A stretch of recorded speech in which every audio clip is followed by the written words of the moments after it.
IPL 2026కు సంబంధించి రోజుకో news వస్తూనే ఉంది. ముఖ్యంగా మినీ ఆక్షన్ ముందే చాలా మంది ప్లేయర్లు ఫ్రాంచైజీలు మారే అవకాశం కూడా ఉంది.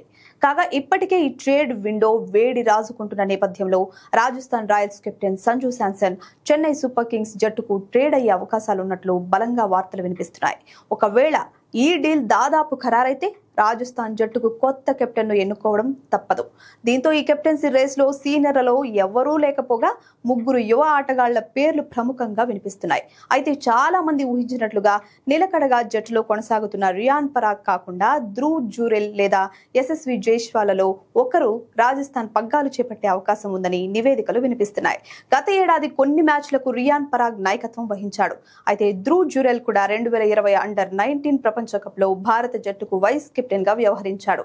అలాగే ఈ ఏడాది అతన్ని ఇండియా ఏ వైస్ కెప్టెన్ గా సెంట్రల్ జోన్ కు కెప్టెన్ గా కూడా నియమించారు. దీంతో జైస్వాల్ లేదా ధ్రువ్ ఇద్దరిలో ఒకరు కెప్టెన్ అయ్యే అవకాశం గట్టిగా కనిపిస్తోంది.